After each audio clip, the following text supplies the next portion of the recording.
Hi hello all welcome to my YouTube channel. നമ്മൾ ഇന്ന് നോക്കാൻ പോകുന്നത് AK മൽഹോത്രയുടെ അലിഗർ എന്നുള്ള പൂവമാണ് കൊടുത്തിട്ടുണ്ട്. ഇതൊരു അവൻ ഗാർഡേ പോവമാണ്. കാരണം ബാക്കിയുള്ള കൺവെൻഷണൽ റൂൾസ് വെച്ചിട്ടൊന്നും അല്ല ഈ ഒരു പോം എഴുതിയിരിക്കുന്നത്. സറിയലിസ്റ്റിക് ആസ്പെക്റ്റിലാണ് എഴുതിയിരിക്കുന്നത്. അതായത് കോൺഷ്യസും അൺകോൺഷ്യസും നമ്മുടെ ഹ്യൂമൻ സൈക്ക്, ഹ്യൂമൻ മൈൻഡിനെ കുറിച്ചും അതിനെക്കുറിച്ചൊക്കെയാണ് ഇതിനകത്ത് പറഞ്ഞു പോകുന്നത്. അപ്പോൾ ഈ പോയം തുടങ്ങുന്നത് ഇങ്ങനെയാണ്: if there is a train to where you are. അതായത് ഒരു ട്രെയിൻ പോയോ, ആ ട്രെയിൻ എങ്ങോട്ട് പോയെന്നാണ് ചോദിക്കുന്നത്. അതായത് അല്ലെങ്കിൽ ഒരു ട്രെയിൻ ഉണ്ടോ എന്ന് നമ്മുടെ സ്പീക്കർ അല്ലെങ്കിൽ പേഴ്സണെ ചോദിക്കുവാണ്, ആരുടെത്തോ ചോദിക്കുവാണ്. If there is a train to where you are, നിങ്ങൾ എവിടെയാണോ നിൽക്കുന്നത് ആ ഒരു സ്ഥലത്തോട്ട് ട്രെയിൻ ഉണ്ടോ എന്ന് ചോദിക്കുവാണ്. സോ ഈ ഒരു പെർട്ടിക്കുലർ ബാക്ക്ഡ്രോപ്പിൽ എന്റെ ബാക്ക്ഗ്രൗണ്ട് എന്ന് പറയുന്നത് എന്താണ്? അലിഗർ എന്ന് പറയുന്നത് യുപിയിലൊരു സ്ഥലമാണ്. പക്ഷെ അലിഗർ എന്ന് പറഞ്ഞ ഒരു പേരിട്ടേക്കുന്നതുകൊണ്ട് അലിഗറിൽ തന്നെ നടക്കുന്ന സംഭവമായിട്ട് നമുക്ക് ഇതിനെ കാണാൻ സാധിക്കില്ല. കുറച്ച് എന്താ പറയാ, ഈ ഒരു അലിഗർ എന്നുള്ള സ്പേസ് ഏത് പ്ലേസിനെ വേണമെങ്കിലും റെപ്രസെന്റ് ചെയ്യാം. അത് നമ്മുടെ വീടാവാം, നമ്മുടെ വേറെ ഏതെങ്കിലും സ്ഥലമാവാം, നമുക്ക് ഹോം ഫീലിംഗ് ഉള്ള സ്ഥലമാവാം, അല്ലെങ്കിൽ നമ്മളോട് യാതൊരുവിധ ബന്ധമില്ലാത്ത സ്ഥലമാവാം. അതാണ് ഈ അലിഗർ എന്നുള്ള പ്ലേസ് റെപ്രസെന്റ് ചെയ്യുന്നത്. ഒരു സ്പെസിഫിക് പ്ലേസ് അല്ല, അത് നോവെയർ ആവാം അല്ലെങ്കിൽ എനിവെയർ ആവാം. ആൻഡ് ദെൻ പിന്നെ ആ സ്പീക്കർ പറയുവാണ്, എന്താണ് പറയുന്നത്? ഒള്ളി ട്രെയിൻ വുഡ് ഇൻഡ്യൂ, അതായത് എന്നെ എവിടേക്കാണോ, അതായത് നിങ്ങൾ എവിടെ നിൽക്കുന്നോ അവിടേക്ക് കൊണ്ടുപോകേണ്ട ട്രെയിൻ എന്ന് പറയുന്നത് ഓൾറെഡി ലെഫ്റ്റ് ആയി. ഇപ്പൊ ഞാനിപ്പോൾ ആദ്യമേ വന്ന് ഇയാളൊരു ട്രെയിനെ കുറിച്ച് ചോദിച്ചു. ആ ക്വസ്റ്റൻ എന്ന് പറഞ്ഞാൽ കുറച്ച് ഒരു ക്രേസി ക്വസ്റ്റൻ ആണ് ചോദിച്ചിരിക്കുന്നത്. അപ്പൊ എന്നിട്ട് പറയുവാണ്, പക്ഷെ ആ ട്രെയിൻ ഓൾറെഡി ലെഫ്റ്റ് ആയി പോയല്ലോ എന്ന് ഇയാൾ തന്നെ പറയുവാണ്. കാരണം അതൊരു ഇച്ചിരി ഒരു സ്ട്രേഞ്ച് ആയിട്ടുള്ള ഒരു സിറ്റുവേഷൻ ആണ്, അല്ലെങ്കിൽ കുറച്ച് ഡീപ്പ് ആയിട്ടുള്ള സിറ്റുവേഷൻ ആണ്. എന്നിട്ട് പറയുവാണ്, നാളത്തെയും മറ്റന്നാളത്തെയും ട്രെയിനൊക്കെ ഓൾറെഡി തന്നെ ലെഫ്റ്റ് ആയി പോയി എന്ന് പോയിട്ട് തന്നെ പറയുവാണ്, അല്ലെങ്കിൽ നമ്മുടെ സ്പീക്കർ തന്നെ പറയുവാണ്. അത് എന്താ ഇവിടെ കാണിക്കുന്നത്? റിയൽ വേൾഡും അൺറിയൽ വേൾഡും തമ്മിലൊരു ക്യാപ്പിനെ കാണിക്കുവാണ്. അപ്പൊ നാളത്തെയും മറ്റന്നാളത്തെയും ട്രെയിൻ ഓൾറെഡി പോയെന്ന് പറയുമ്പോൾ നമുക്ക് തന്നെ അതങ്ങനെ പോയി എന്ന് നമ്മൾ ചിന്തിക്കുമല്ലേ. സോ ആ ഒരു റിയാലിറ്റിയെ കുറിച്ചും അൺറിയൽ വേൾഡിനെ കുറിച്ചുള്ള ഒരു ഗ്യാപ്പ് അല്ലെങ്കിൽ ഒരു കണക്ഷനെ കുറിച്ചാണ് ഇവിടെ സംസാരിക്കുന്നത്. പിന്നീട് ഈ ഒരു ട്രെയിനിന്റെ ക്വസ്റ്റനിൽ നിന്ന് പതുക്കെ നേച്ചറിലോട്ട് മാറുവാണ്. അപ്പൊ നേച്ചറിലോട്ട് മാറുമ്പോൾ പിന്നീട് നമ്മുടെ പോയിന്റ് അല്ലെങ്കിൽ സ്പീക്കർ ഒരു റോബിൻ എന്നുള്ളൊരു ബേർഡിനെ നോക്കുവാണ്. മാക്പി റോബിൻ എന്നാണ് പറയുന്നത്. മാക്പി റോബിൻ എന്ന് വെച്ച് കഴിഞ്ഞാൽ ഒരു എന്താ പറയാ, ഒരു സ്മോൾ ബേർഡാണ് കേട്ടോ. അത് ഫ്ലൈ ക്യാച്ചർ എന്ന് അതിനെ നമ്മൾ പറയാറുണ്ട്.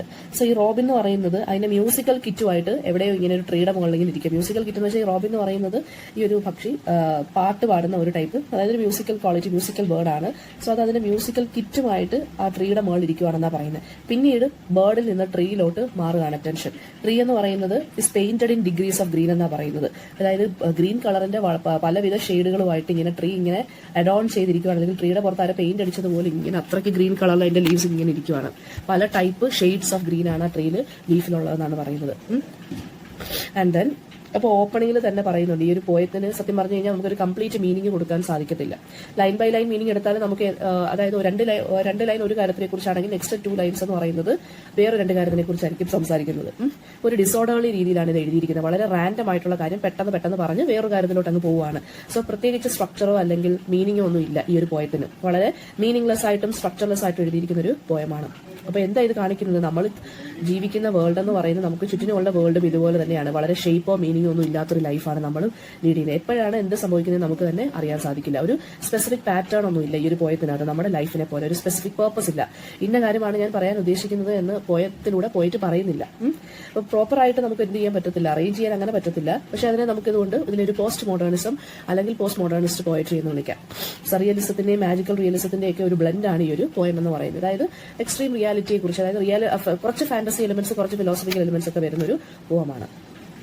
പേജ് നമ്പർ 73 ഫസ്റ്റ് ക്വസ്റ്റ്യൻ നോക്കുക. അരവിന്ദ് കൃഷ്ണ മൽഹോത്രയുടെ പോയത്തിലുള്ള യുണീക്നെസ് എന്താണ്? സ്മോൾ ഡീറ്റെയിൽസിനാണ് കൂടുതൽ ഫോക്കസ് ചെയ്യുന്നത്. റീഡറിന്റെ അറ്റൻഷനാണ് കൂടുതൽ കമാൻഡ് കൊടുക്കുന്നത്. ദെൻ അദ്ദേഹത്തിന്റെ പോയംസിനകത്തുള്ള ആർട്ടിസ്റ്റിക് മൂവ്മെന്റ് ഏതാണ്? സർറിയലിസം ആണ്. പിന്നെ മൽഹോത്രയുടെ കളക്ടഡ് പോയംസ് ഒക്കെ ആരാണ് പബ്ലിഷ് ചെയ്തതെന്ന് വെച്ച് കഴിഞ്ഞാൽ പെൻഗ്വിൻ മോഡേൺ ക്ലാസിക്സ് ആണ് പബ്ലിഷ് ചെയ്തിരുന്നത്. 7 വോളിയൂംസ് ഓഫ് പോയട്രി അദ്ദേഹം പബ്ലിഷ് ചെയ്തിട്ടുണ്ട്. പിന്നെ ഗ്രേറ്റസ്റ്റ് അച്ചീവ്മെന്റ് എന്ന് പറയുന്നത് അദ്ദേഹത്തിന് ആക്സിഡന്റും വണ്ടറും തമ്മിൽ ഒരു ഗ്യാപ്പ് കണക്ട് ചെയ്യാൻ സാധിക്കും പോയത്തിനകത്തൂടെ. ഏത് റെയിൽവേ സ്റ്റേഷന്റെ കാര്യമാണ്, അല്ലെങ്കിൽ റെയിൽവേ സ്റ്റേഷനിൽ ഒരാളുടെ അടുത്ത് ഒരു ക്വസ്റ്റൻ ചോദിക്കുന്നുള്ളത്. എന്ത് ക്വസ്റ്റൻ ആണ് ചോദിക്കുന്നത്? If there is a train to where you are, നിങ്ങളിപ്പോൾ എവിടെയാണ് നിൽക്കുന്നത്, അങ്ങോട്ടൊരു ട്രെയിൻ ഉണ്ടോ എന്ന്. അങ്ങനെ ഒരു അബ്സേർഡ് ക്വസ്റ്റൻ, ഒരു സ്ട്രേഞ്ച് ക്വസ്റ്റൻ ആണ് നമ്മുടെ പോയിട്ട് ചോദിക്കുന്നത്. And what was a reply എന്തായിരുന്നു? ആ ട്രെയിനും പോയി, ഇന്നത്തെ ട്രെയിനും പോയി, നാളത്തെയും മറ്റന്നാളത്തെയും ട്രെയിൻ എല്ലാം പോയെന്നാണ് തിരിച്ച് റിപ്ലൈ കിട്ടുന്നത്. അല്ലെ, ട്രീസിൽ ആരെയാണ് കാണുന്നത്? ഒരു ബേർഡ് ആയിട്ടുള്ള റോബിനെയാണ് കാണുന്നത്. ആൻഡ് ദെൻ ലാസ്റ്റ് സ്റ്റാൻസയ്ക്കകത്ത് പറയുന്നുണ്ട്, നമുക്കെല്ലാം വളരെ ബ്രിട്ടിൽ ആയിട്ടുള്ള ബോൺസ് ആണ്. അതായത് നമ്മളെല്ലാം വളരെ ടയർഡാണ് രാത്രിയാകുമ്പോൾ. പക്ഷെ നമ്മൾ രാത്രിയിൽ എന്താണ് നമ്മളെ ജീവിക്കാൻ പ്രേരിപ്പിക്കുന്നത്? നമ്മുടെ ഉള്ളിലുള്ള ഡിസയർ അല്ലെങ്കിൽ പാഷനാണ് എന്ന് പറയുന്നുണ്ട് പോയിട്ട്. പിന്നെ ലാസ്റ്റ് എൻഡിങ് എങ്ങനെയാണ്? Now let's forget the railway station എന്നാണ് പറയുന്നത് പോയിട്ട്. അതായത് because parking is not easy there. അതായത് ട്രെയിനൊന്നും സമയമില്ലാത്തതുകൊണ്ട് നമുക്ക് റെയിൽവേ സ്റ്റേഷന്റെ കാര്യം നമ്മൾ ഓർക്കണ്ട എന്ന് പറഞ്ഞിട്ടാണ് ഈ പോയം എൻഡ് ചെയ്യുന്നത്. ഏറ്റവും ലാസ്റ്റ് ലൈൻ ഇങ്ങനെയാണ്, now let us forget the railway station because എന്തുകൊണ്ടാണ് the trains keep to no time. അതായത് ഓൾറെഡി ട്രെയിനിൽ ലെഫ്റ്റ് ആയെന്ന് നമ്മളടുത്ത് പറയുവാണ്. ഞാൻ അതുകൊണ്ട് റെയിൽവേ സ്റ്റേഷന്റെ കാര്യം നമ്മൾ ഡിസ്കസ് ചെയ്യേണ്ട, ബിക്കോസ് അവിടെ പാർക്കിംഗ് ഒന്നും ശരിയാവത്തില്ല, ഓൾറെഡി ട്രെയിൻ എല്ലാം ലെഫ്റ്റ് ആയി എന്ന് പറഞ്ഞിട്ടാണ് നമ്മുടെ പോയം എൻഡ് ചെയ്യുന്നത്. ദെൻ അടുത്തത് page number 75 first, second, third questions ഒക്കെ ഇമ്പോർട്ടന്റ് ആണ്. അലിഗർ എന്നുള്ള പോയത്തിനകത്ത് എങ്ങനെയാണ് നേച്ചറിനെ ഡെപ്പിക്ട് ചെയ്യുന്നത്, അതായത് ഫസ്റ്റ് ആ ബേർഡിന്റെ കാര്യം, പിന്നെ ട്രീസിന്റെ കാര്യം പറയുക. ട്രീസിന്റെ കാര്യം എന്താണ് ഇവിടെ ഉദ്ദേശിക്കുന്നത്, ശരിക്കും പറഞ്ഞാൽ ഒരു ഡൈവേഴ്സിറ്റി ഉണ്ട്, എന്നാൽ യൂണിറ്റി ഉണ്ട്. വെവ്വേറെയാണ് ഓരോ കാര്യങ്ങളും, പക്ഷെ എന്നാൽ അതിനൊരു യൂണിറ്റി ഉണ്ട്. അത് അവിടെയാണ് സർറിയലിസോ മാജിക്കൽ റിയലിസോ ഒക്കെ വരുന്നത്. പെയിന്റ് അടിച്ചതുപോലെ ഇരിക്കുന്നു എന്നൊക്കെ പറഞ്ഞില്ലേ അത്. പിന്നെ page number 77 third question important ആണ്. പോസ്റ്റ് മോഡേൺ പോയട്രിയുടെ കുറിച്ചുള്ള ഒരു പാരഗ്രാഫ് എഴുതാറ്. പോസ്റ്റ് മോഡേൺ പോയട്രി എന്ന് പറയുന്നത് അതിനകത്ത് കണ്ടന്റിന് വലിയ, അതായത് ഒരു സ്ട്രക്ചർ കാണത്തില്ല, മീനിങ്ലെസ്നെസ് കാണും, ഫ്രീ ഫോർമാറ്റിലാണ് ആയിരിക്കും എഴുതിയിരിക്കുന്നത്. അതായത് പോയം എഴുതുവാണെന്നുണ്ടെങ്കിലും ലൈൻസിന് പ്രത്യേക റൈം ഒന്നും കാണത്തില്ല, മീനിങ്ലെസ് ആയിരിക്കും, വളരെ ഡിസോർഡർലി വെയിലായിരിക്കും എഴുതിയിരിക്കുന്നത്. പിന്നെ എന്താ പറയാ, ഒരു ഷേപ്പ്ലെസ്നെസ് ആയിരിക്കും പറയുന്നത്. പ്രത്യേകിച്ച് പേർപ്പസ് ഒന്നും കാണത്തില്ല, വേർഡ് ഓർഡർ കാണത്തില്ല, ചോയ്സ് ഓഫ് വേർഡ്സ് ഒക്കെ വളരെ കോംപ്ലക്സ് ആയിരിക്കും, വളരെ അൺകൺവെൻഷണൽ ആയിരിക്കും, കൺവെൻഷണൽ റൂൾസിലൊന്നും ആയിരിക്കത്തില്ല, പുതിയ ടൈപ്പിലായിരിക്കും എഴുതുന്നത്. പിന്നെ നറേറ്റീവ് അല്ലെങ്കിൽ ആ സ്പീക്കറിന്റെ വേർഡ്സ് എന്ന് പറയുന്നത് റീഡേഴ്സ് ശരിക്കും പറഞ്ഞാൽ ആദ്യം വായിച്ചാൽ മനസ്സിലാവുന്ന രീതിയിലായിരിക്കത്തില്ല. സോ ഈ ഒരു പോയം എന്ന് പറയുന്നത് പോസ്റ്റ് മോഡേൺ പോയട്രിക്ക് ഒരു ബെസ്റ്റ് എക്സാമ്പിൾ ആണ് അരവിന്ദ് കൃഷ്ണ മൽഹോത്രയുടെ അലിഗർ എന്നുള്ളത്. Okay, then page number 77 critical appreciation വായിച്ചു നോക്കുക. അതിനകത്ത് പേജ് നമ്പർ 79 നമുക്ക് ഫസ്റ്റ് പാരഗ്രാഫ് നോക്കിക്കോ. നമ്മൾ ആ നേച്ചറിന്റെ കാര്യം പറഞ്ഞിട്ടാണ് നിർത്തിയത്. പിന്നീട് ഉള്ള കാര്യം മിസ് പറഞ്ഞു, ട്രെയിൻ നമുക്ക് റെയിൽവേ സ്റ്റേഷൻ പറ്റിയ പ്ലേസ് അല്ല, ട്രെയിനൊന്നും സമയമൊന്നും ഇല്ല, അതുകൊണ്ട് നമുക്ക് റെയിൽവേ സ്റ്റേഷൻ വിടാം, അവിടെ പാർക്കിംഗ് ഒന്നും നടക്കില്ല എന്ന് പറഞ്ഞിട്ടാണ് പോയം എൻഡ് ചെയ്യുന്നത്. അപ്പോൾ ഇന്ന് ഇവിടെ പറയുന്നതെന്ന് വെച്ച് കഴിഞ്ഞാൽ നമ്മുടെ ഡിസയർ ആണ് നമ്മളെ എവേക്കായിട്ട്, അതായത് നമ്മളെ ഉണർത്തി, നമ്മുടെ പാഷനാണ്, നമ്മുടെ ഡ്രീംസ് ആണ് നമ്മളെ ശരിക്കും പറഞ്ഞാൽ. രാത്രി നമ്മൾ ഭയങ്കര ക്ഷീണിച്ചായിരിക്കും നമ്മൾ കിടന്ന് ഉറങ്ങുന്നത്, പക്ഷേ നമ്മളെ ഉണർത്തുന്നത് ആരായിരിക്കും, നമ്മൾ വളരെ ഡെഡ് ടയർഡ് ആയിട്ടായിരിക്കും നമ്മൾ വന്ന് കിടക്കുന്നത്, പക്ഷെ നമ്മളെ ഉണർത്തുന്നത് അല്ലെങ്കിൽ നമ്മുടെ ലൈഫിനെ മുമ്പോട്ട് കൊണ്ടുപോകുന്നതെന്ന് പറയുന്ന ഒരു ആസ്പെക്ട് എന്ന് പറയുന്നത് ഡിസയേഴ്സ് ആയിരിക്കും. ആ ഡിസയേഴ്സ് ഇല്ലെങ്കിൽ നമ്മൾ എന്ത് ചെയ്യും, വി ഫീൽ ഡെഡ് ടയർഡ് എന്നാണ് പറയുന്നത്. ആൻഡ് അത് മാത്രമല്ല, അവിടെ ഇപ്പൊ എന്താണ് കൊണ്ടുവരുന്നത്, ഒരു വീക്ക് ഇമേജ് കൊണ്ടുവരുന്നുണ്ട്, ഒരു സ്ട്രോങ് ഇമേജ് കൊണ്ടുവരുന്നുണ്ട്, ഡിസയറിന്റെ ഇമേജ് കൊണ്ടുവരുന്നുണ്ട്, അവിടെ നമ്മൾ ടയർഡ് എന്നുള്ള ഇമേജ് കൊണ്ടുവരുന്നുണ്ട്. സോ അവിടെ രണ്ട് എന്താ പറയാ ഇമേജസ് ആണ് കൊണ്ടുവരുന്നത്, ഒന്ന് വീക്കും ഒന്ന് സ്ട്രോങ്ങും. പിന്നെ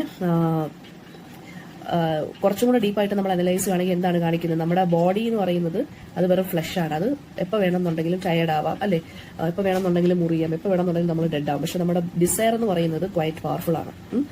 പിന്നെ ഓക്കെ, ഇതാണ് വേറൊരു സർറിയലിസ്റ്റ് ഇമേജറി എന്ന് പറയുന്നത്. പിന്നെ അടുത്തെന്ന് പറയുന്നത് പേഴ്സണൽ, പിന്നെ അതായത് നമ്മുടെ സ്പീക്കർ പിന്നെ റീഡറിന്റെ അടുത്ത് പറയുവാണ്, ഈ ഒരു ഫയർ ഓഫ് ഡിസയറിനെ നമുക്ക് എന്ത് ചെയ്യാം, എക്സ്റ്റിങ്ക്യൂഷ് ചെയ്ത് വെക്കാം for the time being. And ഈ റെയിൽവേ സ്റ്റേഷന്റെ കാര്യമൊക്കെ നമുക്ക് മറക്കാം, പാർക്കിംഗ് ഒന്നും ഈസി അല്ല, ട്രെയിൻസ് ആണെന്നുണ്ടെങ്കിൽ സമയമൊന്നും ഇല്ലാതെ വന്നും പോയിക്കൊണ്ട് നിൽക്കുവാണ്. അപ്പൊ ഇവിടെ എന്താണ് കാണിക്കുന്നത്, ഒരു ടൈംലെസ്നെസിനെ കുറിച്ച് കാണിക്കുവാണ് പോയറ്റ് അല്ലെങ്കിൽ പോയം എന്ന് പറയുന്നത്. അപ്പൊ നമ്മുടെ ലൈഫിൽ സംഭവിച്ചുകൊണ്ടിരിക്കുന്ന ഒരു കാര്യവും ടൈമിൽ ഇങ്ങനെ ഫിക്സഡ് ആയിട്ടാണ് ഹാപ്പൻ ചെയ്തുകൊണ്ടിരിക്കുന്നത് അല്ല. സോ അതുപോലെ തന്നെയാണ് ഈ ഒരു പോയം, നമ്മുടെ ലൈഫിലുള്ള ഈ ഒരു ഡിസോർഡർനെസ് അല്ലെങ്കിൽ ടൈംലെസ്നെസ് ആണ് ഇതിനകത്ത് കാണിക്കുന്നത്. സോ റീഡറിന്, അതായത് ഒരു ഈ അരവിന്ദ് കൃഷ്ണ മൽഹോത്രയ്ക്ക് ഒരു പോയം എന്ന് പറയുന്നത് പോയറ്റിനെ നമ്മൾ വായിച്ചുകൊണ്ടിരിക്കുന്ന ആളുകളെ ഒരു ലിവ്ഡ് എക്സ്പീരിയൻസിലോട്ട് കൊണ്ടുപോകാൻ പറ്റുന്ന രീതിയിലായിരിക്കണം പോയം എഴുതുന്നത്. പിന്നെ അതായത് ആ ഒരു പോയത്തിന് നമ്മളെ പിടിച്ചിരുത്താനുള്ളൊരു ഗ്രാസ്പിംഗ് പവർ ഉണ്ടായിരിക്കണം, നമ്മുടെ മെമ്മറീസിനെ ഇവോക്ക് ചെയ്യാൻ, നമ്മുടെ ഇമോഷൻസിനെ, നമ്മുടെ ഇൻസ്റ്റിങ്സിനെ എല്ലാം ഇവോക്ക് ചെയ്യാനുള്ള കഴിവ് നമ്മുടെ പോയട്രിക്ക് വേണം. പോയട്രി എന്ന് പറയുന്നത് അരവിന്ദ് കൃഷ്ണ മൽഹോത്രയ്ക്ക് ഒരു സോങ് പോലെയാണ്, അത് ലിസണറിന്റെ ഹാർട്ടിലോട്ട് വളരെ പെട്ടെന്ന് തന്നെ എത്തിച്ചേരണം.